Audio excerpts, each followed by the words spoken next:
नमस्कार, मैं हूं आपके साथ कनिका अरोरा और आप देख रहे हैं एफएम न्यूज। तो बुलेटिन की शुरुआत करते हैं इस वक्त की बड़ी खबरों के साथ। छत्तीसगढ़ के सीएम भूपेश बघेल ने आज सुकमा में समीक्षा बैठक की है। साथ ही साथ प्रेस वार्ता को भी उन्होंने संबोधित किया, जिसके बाद सीएम बीजापुर जिले के कुटरू गांव में पहुंचे, जहां पर उन्होंने जनता से रूबरू हुए। इसके साथ ही उन्होंने गांव आवापल्ली में आम जनता से मुलाकात की। आपको बता दें कि सीएम बघेल शाम को बीजापुर विधानसभा के सीमाट और इसके साथ ही आम जनता को भी बताया जा रहा है कि कई बड़ी सौगातें जो हैं वो भी देंगे। इसके साथ ही साथ सीएम आदिवासी सम्मेलन में भी शामिल होंगे। आपको बता दें कि सीएम बीजापुर की अलग अलग प्रतिनिधि मंडल से भी मुलाकात करेंगे। तो सीएम भूपेश बघेल मिशन 2023 की तैयारियों में जुट चुके हैं। लगातार वे दौरे कर रहे हैं। 90 विधानसभाओं का सीएम भूपेश बघेल दौरा करेंगे। 4 मई से सीएम भूपेश बघेल ने दौरे की शुरुआत की है और आज बताया जा रहा है कि सीएम के कई कार्यक्रम हैं जिसमें वे शिरकत करने वाले हैं। शाम को भी कई कार्यक्रम हैं जिसमें सीएम भूपेश बघेल आज शिरकत करेंगे।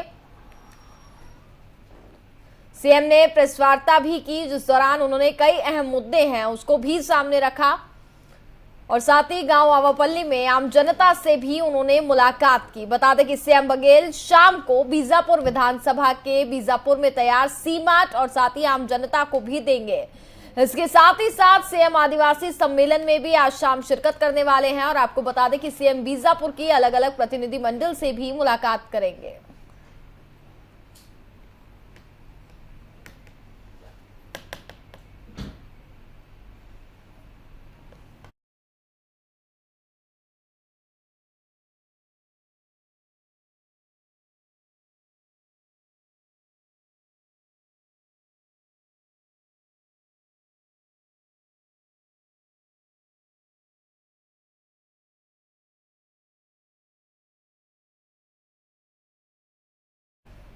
तो सीएम भूपेश बघेल लगातार दौरे कर रहे हैं मिशन 2023 की तैयारियों में। जहां एक और कांग्रेस पूरी तैयारियों में जुट गई है तो वहीं बीजेपी भी पीछे नहीं है। बीजेपी लगातार तमाम बैठकें कर रही है, लेकिन वहीं आज सीएम भूपेश बघेल बीजापुर दौरे पर रहेंगे। शाम को बताया जा रहा है कि उनके कई कार्यक्रम होने वाले हैं जिसमें वे शिरकत करने वाले हैं। साथ ही उन्होंने जनता को भी अब से थोड़ी देर पहले संबोधित भी किया और जनता की समस्याओं को भी सुना और साथ ही उन्होंने ये भी कहा कि जल्द से जल्द समस्याओं का समाधान हो सके, इसको लेकर के तमाम प्रयास जो हैं वो किए जा रहे हैं।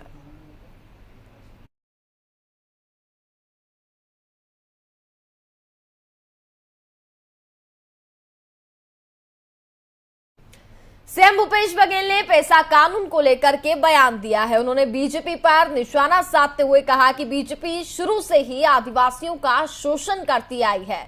बीजेपी के काल में बस्तर में हजारों लोगों ने पलायन भी किया है। उन्होंने कहा कि कांग्रेस हमेशा आदिवासियों के साथ खड़ी रही है और उनके हितों की रक्षा भी करती रही है। सीएम भूपेश बघेल ने कहा कि बीजेपी 15 सालों में पेसा कानून नहीं बना पाई है।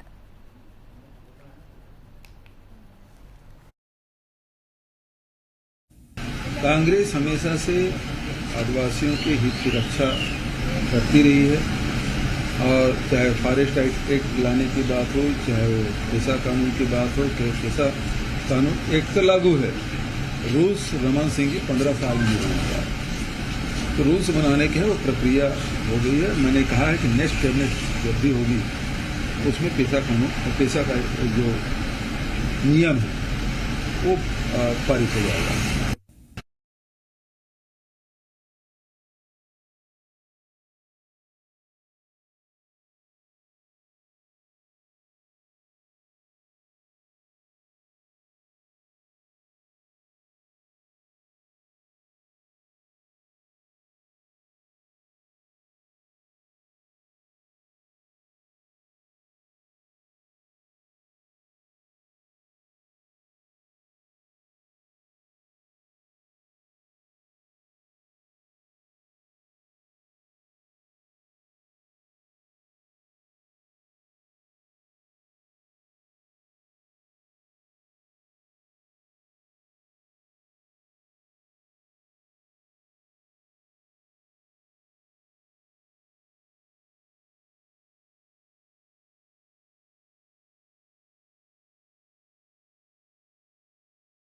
पर हमारे साथ ज्यादा बातचीत करने के लिए कांग्रेस प्रवक्ता धनंजय ठाकुर जी जुड़ गए हैं। धनंजय जी, सीएम भूपेश बघेल ने पैसा कानून को लेकर के बीजेपी पर हमला बोला है और वहीं बीजेपी भी सरकार पर लगातार हमलावर है पैसा कानून के मुद्दे पर ही। देखिए, भारतीय जनता पार्टी जो 15 साल तक छत्तीसगढ़ में रही है, जिन्होंने आदिवासी वर्ग को मिले अधिकारों का हनन किया है, जो पेशा कानून के लिए नियम नहीं बना पाए, जो पूरी तरीके से असफल रही है और 5वीं अनुसूची के तहत मिले अधिकारों का भी हनन करते रही है, उसको आज जो मुख्यमंत्री भूपेश बघेल जी की सरकार छत्तीसगढ़ के आदिवासी वर्ग को 5वीं अनुसूची क्षेत्र के जनता को जब पेशा कानून का अधिकार दे रही है, उसके लिए नीति तय कर रही है, एक मजबूत पेशा कानून बनाया जा रहा है, जिसके लिए जिससे उस वर्ग के कानूनी अधिकार संरक्षित होंगे, सुरक्षित होंगे, उनको उनका अधिकार मिलेगा। इससे भारतीय जनता पार्टी को पीड़ा होना है और पीड़ा होना स्वाभाविक बात है, क्योंकि भारतीय जनता पार्टी 15 साल में सब करने में असफल रही है। बिल्कुल धनंजय जी, और वहीं दूसरी और बात करें तो वहीं सीएम भूपेश बघेल कहते हैं कि आदिवासियों का शोषण करती आई है बीजेपी, और बीजेपी यही आरोप जो है वो कांग्रेस पार्टी पर लगा रही है कि वो कहते हैं कि पहले कांग्रेस अपने अंदर जाके कि कांग्रेस ने इन 5 सालों में क्या किया है। देखिए, भारतीय जनता पार्टी के नेताओं को तो 15 साल के रमन साल शासनकाल का आत्मावलोकन करना चाहिए। और सबसे बड़ी बात, दुर्भाग्य की बात देखेंगे, जिस समय आदिवासी वर्ग पर अत्याचार हो रहा था, जिस वर्ग समय आदिवासी वर्ग का शोषण रमन सरकार कर रही थी, भाजपा से जुड़े जो आदिवासी वर्ग खुद को जो बड़े नेता बताते हैं, उस दौरान मौन थे। यही आदिवासी है ना जिसके जंगल पे जमीन पे कब्जा करने के लिए रमन सरकार ने भू संशोधन अधिनियम लेकर आया था कि जो 250 एकड़ जमीन उस क्षेत्र में खरीद लेगा, वहाँ 5वीं अनुसूची क्षेत्र के जो कानून है उस पर लागू नहीं होगा। यही वो रमन सरकार है जो लौंगीगुड़ा में लगभग 1700 आदिवासी परिवारों की जमीन को छीनने का काम किया था। यही वो रमन सिंह है जो आदिवासी वर्ग को मिले ग्राम सभा के अधिकारों का हनन करते हुए अडानी जैसे लोगों को कोल खनन किया फर्जी ग्राम सभा के माध्यम से। यही वो डॉक्टर रमन सिंह की सरकार रही है जो आदिवासी वर्ग की जमीन में कब्जा करने के उसको नक्सली बताकर फर्जी मामलों में जेल बंद करने का काम किया था। तो भारतीय जनता पार्टी आत्मचिंतन करना चाहिए कि 15 सालों में क्या किया। मुख्यमंत्री भूपेश बघेल जी की सरकार देश की पहली सरकार है जो अधिग्रहित भूमि को उसके मालिकों को पुनः वापस करने का काम किया। हमने 4200 एकड़ जमीन वापस किया आदिवासी वर्ग का। वन अधिकार पट्टा हमारी सरकार के द्वारा दिया गया। जेल में जो आदिवासी बंद थे, निर्दोष आदिवासी, ऐसे 912 आदिवासी को निकालने का हमारी सरकार ने किया है। 15 साल तक जिस आदिवासी के जनप्रतिनिधियों ने रमन सिंह से बस्तर विकास प्राधिकरण का अधिकार मांगा था, जहां रमन सिंह मुख्यमंत्री रहते हुए कुंडली मार के बैठे हुए थे, उसमें अगर जनप्रतिनिधित्व का अधिकार किसी ने दिया तो भूपेश बघेल सरकार ने दिया। बस्तर विकास प्राधिकरण बना गया, सरगुजा विकास प्राधिकरण बनाया गया, मध्य क्षेत्र विकास प्राधिकरण बनाया गया। उसके साथ साथ 25 रुपए धान आपका तेंदुपत्ते का मानक दर को बढ़ाकर 4,000 हमारी सरकार ने किया। 65 वनोपज की समर्थन मूल्य में खरीदी हमारी सरकार कर रही है। पूरे राष्ट्र में जो वनोपज की खरीदी हुआ है उसमें 85% हिस्सा हमारी राज्य का है। इसके साथ साथ उनके शिक्षा, स्वास्थ्य, रोजगार, उनके कानूनी अधिकार और वहां तक सरकार की हर चीज को पहुंचाने का हमारी सरकार कर रही है। तो आदिवासी वर्ग को पता है उनके सरकार ये काम कौन कर रहा है और किसने उसको धोखा देने का काम किया है। रमन सिंह की सरकार जिसमें थी उस दौरान कहा गया था कि आदिवासी परिवार को 10 लीटर दूध देने वाली जर्सी गाय देंगे, उनके परिवार के सदस्य को नौकरी देंगे। नहीं दिया गया, बल्कि चरण पादुका के नाम से भारी भ्रष्टाचार रमन सिंह की सरकार में हुआ था। आदिवासी पर कितने अत्याचार इस दौरान हुए थे तो छत्तीसगढ़ के आदिवासी जान रहे रमन सिंह और आरएसएस भाजपा के चरित्र को। भूपेश बघेल जी की सरकार ने जो किया वो भी जनता के बीच में है। चलिए, बिल्कुल धनंजय जी, बहुत बहुत शुक्रिया आपका हमारे साथ जुड़ने के लिए।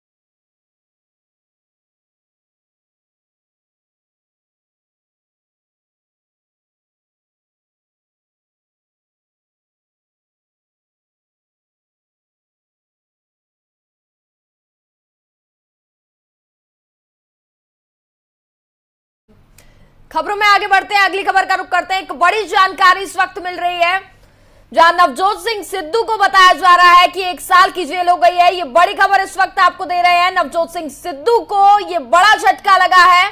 सिद्धू को 1 साल की जेल हो गई है। बताया जा रहा है कि रोडवेज मामले में सुप्रीम कोर्ट ने अपना फैसला सुनाया है और नवजोत सिंह सिद्धू को ये बड़ा झटका लगा है। 1988 में पटियाला में पार्किंग को लेकर के विवाद हुआ था। इस पूरे मामले पर सुप्रीम कोर्ट ने फैसला सुनाया है और नवजोत सिंह सिद्धू को 1 साल की जेल हो गई है। ये बड़ी खबर आप तक पहुंचा रहे हैं।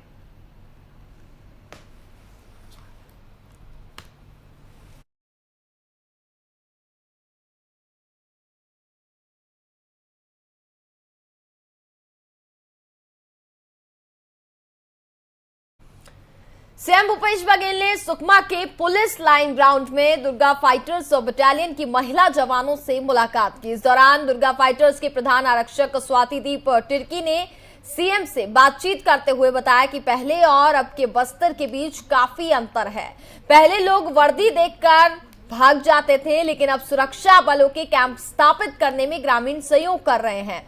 वहीं सीएम ने ट्वीट करके लिखा है कि लैंगिक समानता बढ़ाने के उद्देश्य से पिछले साल रक्षाबंधन के दिन गठित दुर्गा फाइटर्स बटालियन की 36 महिला जवान और पुरुष सुरक्षा बलों के साथ कंधे से कंधा मिलाकर दुर्गम इलाकों में दे रही थी सेवाएं।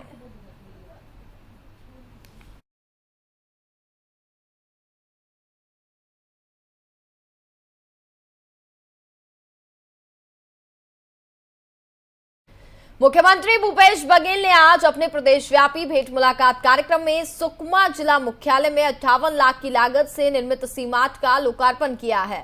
मुख्यमंत्री ने 1348 रुपए की खरीदी कर मार्च को पहली बोहनी कराई और इसके साथ ही बघेल ने सीमाट से क्रय उत्पादों की रसीद भी प्राप्त की है।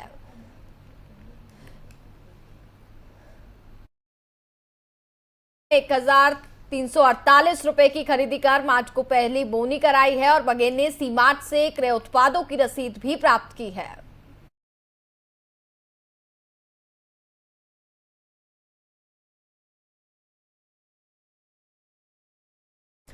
मुख्यमंत्री भूपेश बघेल ने कांग्रेस मीटिंग कर प्रेस वार्ता की, जिसमें सीएम बघेल ने बीजेपी पर निशाना साधा और उन्होंने कहा कि भाजपा देश और छत्तीसगढ़ प्रदेश में नफरत की राजनीति कर रही है। बीजेपी का एजेंडा देश के सांस्कृतिक विभाजन का है। वह भारतीयों को भारतीयों से वैसे ही लड़ाना चाहती है जैसे छत्तीसगढ़ के बस्तर में आदिवासी को आदिवासी से लड़ाना चाह रही है। वहीं आगे सीएम बघेल ने और क्या कुछ कहा, आपको सुनाते हैं। भारतीय जनता पार्टी लगातार अपने लाभ के लिए ध्रुवीकरण कर रही है। सत्ता में तो आ सकते, मैं पहले भी कहा, लेकिन इससे देश को नुकसान है। देश में विभिन्न जाति के लोग रहते हैं, बोली भाषा के लोग रहते हैं, अलग अलग संस्कृति के लोग रहते हैं, अलग अलग धार्मिक मानने वाले लोग रहते हैं और सब लोग का ये देश है। तो इसमें भाईचारा प्रेम का संदेश देना चाहिए, न कि डर और भय का वातावरण होना चाहिए। आज सबसे ज़्यादा ज़रूरी क्या है? सबसे ज़्यादा ज़रूरी है भारत माता की हम सेवा करें और भारत माता को यहाँ जितने निवास कर रहे हैं हिंदुस्तान में, भारत माता के सारे जो लोग हैं वही तो भारत माता है। तो इसी बात को विवेकानंद जी ने क्या कहा कि दरिद्र नारायण की सेवा करो। जो गरीब है, वंचित हैं, दलित हैं, शोषित हैं, उनकी सेवा करो। और यही बात महात्मा गांधी ने अपने जीवन में उतारा। उन्होंने जितने भी जो उत्पादक वर्ग हैं, चाहे वो किसान हो, चाहे वो बुनकर हो, चाहे वो मजदूर हो, उनकी वकालत उन्होंने की और उनकी सेवा उन्होंने की। तो आज ज़रूरत देश को दरिद्र नारायण की सेवा करने की है। आज देश को एक करने की जरूरत है। धर्मलाल कौशिक जी उस दिन बोल दिए कि श्रीलंका जैसी स्थिति छत्तीसगढ़ में हुई।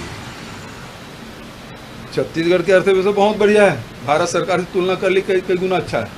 हालांकि भारत सरकार हम सहयोग नहीं करे, उसके बाद भी हमारा अच्छा है। तो यदि करप्ट होगा तो देश बैंक करप्ट होगा, जिस तरह श्रीलंका हुआ। श्रीलंका कोई राज्य करप्ट नहीं हुआ, पूरा देश हुआ। तो यदि उस दिशा में जाने से बचना है तो आपके देश के लोगों की सेवा करना पड़ेगी, दरिद्र नारायण की सेवा करनी पड़ेगी। भारतीय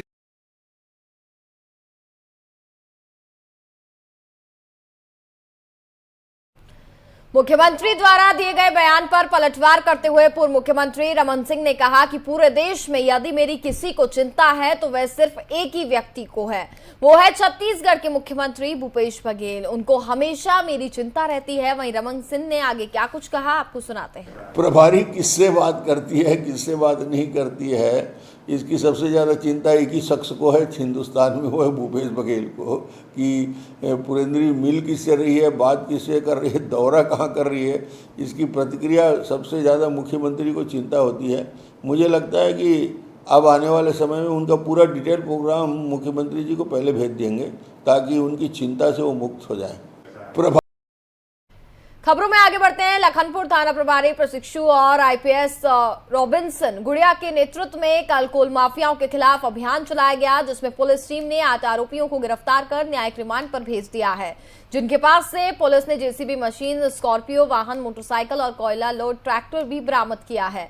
इसके साथ ही 40,000 रुपए नगद राशि भी जब्त की गई है। तो बड़ी कामयाबी पुलिस को यह हासिल हुई है। सरगुजा पुलिस को ये बड़ी कामयाबी मिली है।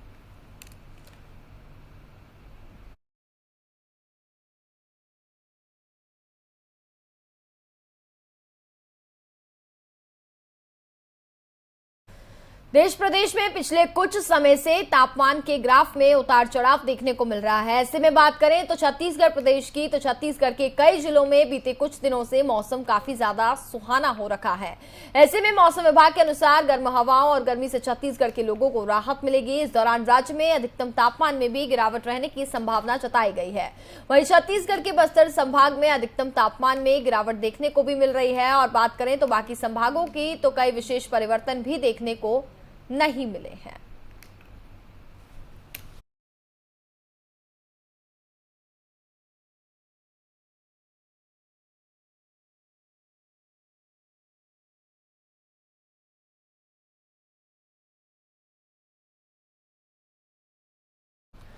छत्तीसगढ़ के मरवाही से बैंक अधिकारियों द्वारा एक बड़ी लापरवाही का मामला सामने आया। जानकारी के मुताबिक मरवाही के कोऑपरेटिव बैंक में एक खाताधारक के अकाउंट से पैसे कटने का मैसेज आया है, जिसके बाद खाताधारक ने बैंक अधिकारी से संपर्क किया तो उन्होंने कहा कि एटीएम किसी और को मिला हुआ है। वहीं हितग्राही के पुलिस में शिकायत करने की चेतावनी दी है और अब आनन फानन में हितग्राहियों के खाते में कटी हुई राशि वापस जमा कर दी गई है और हितग्राही का एटीएम निरस्त कर दिया गया है। इस मामले पर खाताधारक ने बैंक अधिकारियों पर आरोप लगाते हुए कहा कि बैंक अधिकारियों द्वारा ही मेरा पैसा निकाल लिया गया और अब मैंने शिकायत की तो बात की तो फिर रकम जमा करा दी गई। इसके साथ ही उसने किसानों के भी अकाउंट से पैसे चुराने का संदेह जताया है। इस मामले की शिकायत जब पुलिस से की गई तब पुलिस ने पैसे वापस होने का हवाला देकर शिकायत लिखने से भी मना कर दिया।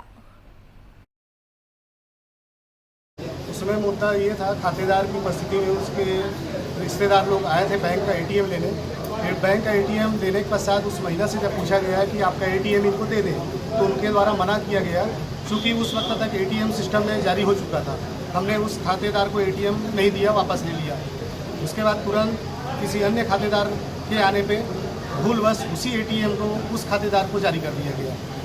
तत्पश्चात हमको जैसी जानकारी मिला कि वो एटीएम दूसरे से लाट हुआ है, उस खातेदार से संपर्क करके हमने पैसा वापस मंगा के जिसका एटीएम जिसके खाते से निकला था उनके खाते में वापस कर दिया। उनका कहना है कि बैंक का ही कोई कर्मचारी उनके खाते से पैसा निकाला है। ऐसा कहीं भी कोई भी बैंक वाला नहीं करता ना, ऐसा संभव है और ऐसा कहना सरासर गलत है। तो मानते हैं कि बैंक की गलती है? हाँ, त्रुटि बस हुआ है। एटीएम जारी करने के बाद उस महिला से पूछा गया कि आपका पैसा इनको दे दें, उनके द्वारा मना किया गया, इसलिए हमने उनको एटीएम नहीं दिया।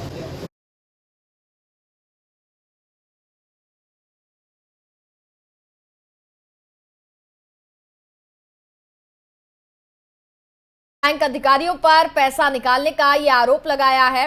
हितग्राहियों के खाते में बताया जा रहा है कि कटी हुई राशि वापस जमा कर दी गई है। शिकायत करने के बाद इस पूरे मामले पर बताया जा रहा है कि राशि वापस से जमा की गई। हितग्राही का एटीएम निरस्त कर दिया गया और इस मामले पर खाताधारक ने बैंक अधिकारियों पर आरोप भी लगाया है। बैंक अधिकारियों द्वारा ही मेरा पैसा निकाल लिया गया, ये आरोप लगाया गया।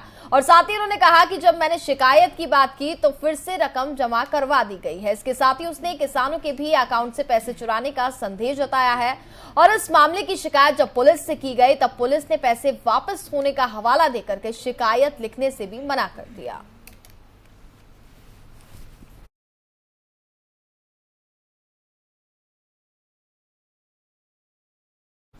और इसी के साथ फिलहाल इस बुलेटिन में बस इतना ही। देखते रहिए FM न्यूज। नमस्कार।